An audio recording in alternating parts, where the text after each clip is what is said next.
Praise lord. అందరికి కూడా వందనాలు తెలియచేస్తున్నాను. దేవుడు మీ అందరి కుటుంబాలని బహుగా ఆశీర్వదించునుగాక. ప్రియులారా, ఈరోజు ఒక విషయము మీ అందరితో మాట్లాడడానికి దేవుడు నాకు ఎందుకు ప్రేరేపించున్నాడు. ప్రాముఖ్యంగా ఈ పరిచర్య ఎక్కువగా ప్రోత్సాహం ఎవరికంటే యవనస్తుల కొరకే, యంగ్స్టర్స్ కొరకు. నా యొక్క జీవితము, నా యొక్క పరిచర్య ఏదైతే ఇప్పుడు నేను పరిచర్య చేస్తున్నానో ఇది వడ్డించిన ఇస్తరు వంటిది కాదు. చక్కగా కేక్ వాక్ కాదు. చాలా కష్టాలు అనుభవించాం, చాలా వ్యక్తిగత దోషాలు అనుభవించాం, కుటుంబ పరంగా మేము ఎన్నో మానసిక ఒత్తిళ్ళు అనుభవించాం, చాలా నష్టాలు ఎదుర్కొన్నాం, కష్టాలు ఎదుర్కొన్నాం. అన్నీ కూడా మీకు తెలియాలి. యవనస్తులు ఎవరైతే దేవుని యొక్క పరిచయం చేస్తారో వాళ్ళకి ప్రోత్సాహంగా ఉండాలనే ఉద్దేశంతో ఈ మాటలు మీ అందరితో పంచుకోవడానికి పరిశుద్ధాత్మ దేవుడు ప్రేరేపించి ఉన్నారు. నేను సేవ అడుగుపెట్టిన తొలి దినాల్లో నాదేది కూడా అంత సులువైన పరిచర్య మా పరిచర్య కాదు. చాలా కష్టాలతో, ఏడుపుతో ప్రారంభమైంది ఈ పరిచర్య. మా నాన్నగారు శ్యామ్ కుమార్ గారు మే 1వ తారీఖున 2021లో మా నాన్నగారు నిద్రించి ఉన్నారు. మే 9వ తారీఖున 2021లో మా అమ్మగారు నిద్రించినారు. దాదాపు 8 రోజుల తేడాల్లోనే నేను, నా తమ్ముడు, నా తల్లిదండ్రులు ఇరువురిని కూడా కోల్పోయాం. దేవుడు మాకు మే 12వ తారీఖున దర్శనం ఇచ్చున్నాడు. ఆ దర్శనమును చూపించిన రీతిగానే మీ అందరి ముందు కూడా దాదాపు 3 సంవత్సరాల క్రితం ఒక వీడియో కూడా మీ అందరికి అప్లోడ్ చేశాను. అది అనేక మందికి ఇన్స్పిరేషన్గా మారింది. అనేక మంది కూడా చాలా బలపడి ఉన్నారు. మా కోసం ఎంతోమంది కూడా ప్రార్థన చేసి ఉన్నారు. అందరి నుంచి వచ్చే మాకు ఒక ప్రశ్న ఏంటంటే, మీరు ఎలా చేస్తున్నారు, మీరెంత పరిచయం ఎలా ముందుకు నడిపిస్తున్నారు, మీరు ఎలా ఇవన్నీ కూడా నడపగలుగుతున్నారు, అనాథ పిల్లల పోషణ కావచ్చు, సేవకుల పోషణ, ఈ యొక్క ఆర్థిక పోషణలు ఇవన్నీ కూడా ఎలా మీ వల్ల సాధ్యమవుతున్న ఒక యంగ్స్టర్గా, ఒక యవనస్తులుగా మీ అన్నీ కూడా ఎలా చేస్తున్నారు అని చెప్పి చాలామందికి చాలా సందేహాలు ఉన్నాయి. ఈరోజు ఆ సందేహాలన్నీ కూడా కొట్టివేయడానికి దేవుడు నాకు ప్రేరేపించి ఉన్నాడు. ప్రియులారా, నాకు నిజానికి చెప్పాలంటే బైబిల్ సరిగ్గా చదవడం రాదు, బైబిల్ బోధించడం రాదు. మా నాన్నగారు ఇచ్చిన మాటలన్నీ కూడా పేపర్ మీద రాసుకుని అన్నీ కూడా నేను ప్రెసైడింగ్ చేస్తూ ఉండేవాడిని. ఇలాగ నా జీవితం కొనసాగేది. ఒక్కసారి మా నాన్నగారు అలా దేవుని యందు నిద్రించిన తర్వాత, అమ్మగారు కూడా దేవుని యందు నిద్రించిన తర్వాత ఒక పెద్ద ఊబిలో పడిపోయాం, ఒక గాఢాంధక లోయలో పడిపోయాం.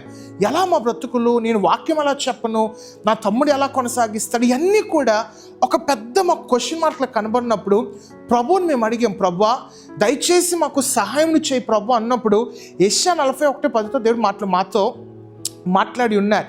ఇదంతా కూడా మీ అందరికీ తెలిసింది. అయితే ఇక్కడ మీ అందరికీ మీ కొన్ని మాటలు వివరిస్తాను. ఈ యొక్క మాటలు యవన సేవకులకు మరీ ప్రోత్సాహకరంగా ఉండాలని నా యొక్క ఆశ. ఎవరైతే సేవ చేస్తున్నారో, చేయలేకపోతున్నామని చెప్పి బాధిస్తున్నారో, నా వల్ల కావట్లేదని చెప్పి వెనకడుగు వెళ్తున్నారో, ఎందుకు మరి పరిశుద్ధాత్మ దేవుడు మాట్లాడిస్తే నాకే తెలియదు. కానీ ఒక మాట చెప్తాను, గుర్తుపెట్టుకోండి. పేతురు ఒక చేపలు పట్టుకునేవాడు, ఆంద్రేయ చేపలు పట్టుకునేవాడు, యోహాను చేపలు పట్టుకునేవాడు.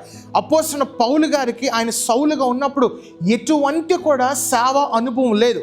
కానీ వాళ్ళందరూ కూడా అపోస్తలుగా మారారు. పేతురు, యోహాను, ఆంద్రేయ శిష్యులందరూ కూడా రాజుల ముందు నించున్నారు. అనేక మందిని కూడా ప్రభు వైపు తిప్పగలిగారు. దానికి గల కారణం ఏంటి తెలుసా? పరిశుద్ధాత్మతో వాళ్ళు అభిషేకింపబడ్డారు.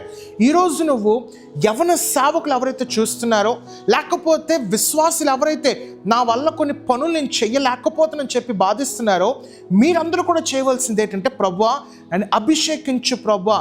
దేవుడు నీకు కానీ అభిషేకించినట్లయితే సామర్థ్యత అనగా క్యాలిబర్ అనేది నీ జీవితంలో దేవుడు కలుగు చేస్తాడు. దావీదుకి ఏ యుద్ధ నైపుణ్యత ఉందండి? ఒక గొలియాతుని ఎలా చంపగలిగాడు? సమూయేలు ప్రవక్త ముందు దావీదుని అభిషేకించిన తర్వాత దావీదుని దేవుడు చక్కగా వాడుకున్నాడు. గొలియాతు కానీ చాలా సులువుగా చంపగలిగాడు. తనకి సామర్థ్యత దేవుడు పరిశుద్ధాత్మ అభిషేకం ద్వారా వచ్చి ఉన్నది. ఈరోజు నా ప్రియ యవన దైవజనులారా, నా ప్రియ యవనస్తులారా, ఈరోజు నేను చేయలేకపోతున్నా, నా వల్ల సాధ్యం అవ్వట్లేదు, పరిచయ భారం నాకు ఎక్కువ అవుతుంది, లేకపోతే నా వల్ల ఏ పని కూడా నేను చేయలేకపోయినా, తల్లిదండ్రులకి నేరకపోయి పుట్టాను అని చెప్పి యవనస్తురాలు ఎవరైతే బాధపడుతున్నారో, ఈరోజు మీ అందరూ ఒక మాట చెప్పినా, దేవుడు మిమ్మల్ని అభిషేకించును గాక. దేవుడు ఎలాగైతే అభిషేకించిన తర్వాత పనికిరాని పేతుని దేవుడు ఎలాగైతే మనుషులు పట్టే జాలుగా దేవుడు మార్చి ఉన్నాడో, యోహాన్ని దేవుడు తీసుకెళ్ళి ఒక మంచి మనుషులు పట్టే జాలుగా మార్చున్నారో, ఒక నరహంతకుడైన సౌలు ఎలాగైతే పౌలుగా మారి చక్కటి సువార్తను ప్రకటించున్నాడో, ఈరోజు ఆ అభిషేకం అభిషేకము మీ అందరూ కూడా మంచి సువార్తను దేవుడు ప్రకటింపచేయును గాక. అలాగునే పని చెయ్యలేకపోతున్నాను, నా వల్ల కాదు, కుటుంబం నేను ముందుకు నడిపించలేకపోతున్నాను చెప్పి ఎవరైతే బాధపడుతున్నారో సామర్థ్యతతో దేవుడు మీ అందరినీ కూడా నింపును గాక.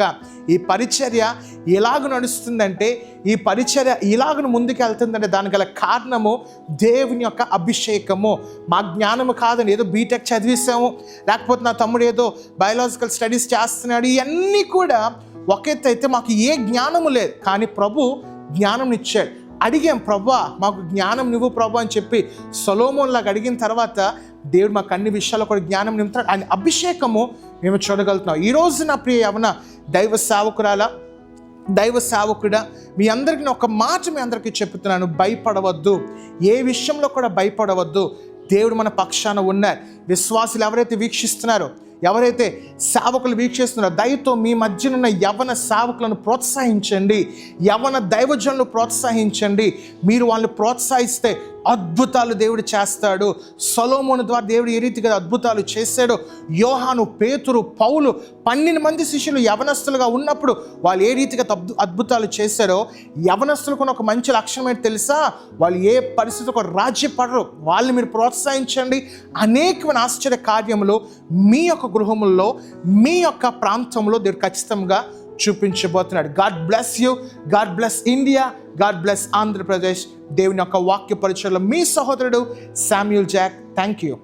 ఈ లోకమంతానే నువ్వెతకినా నాకు లేదయ్యా ఎక్కడ ఆనందం, నీ సన్నిధిలో ఒక్క క్షణం గడిపినా నా హృదయం పొంగెను.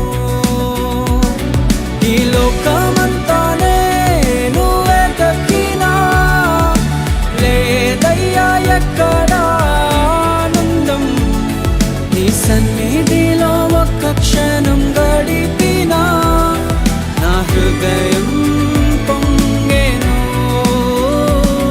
నా హృదయం పొంగెను.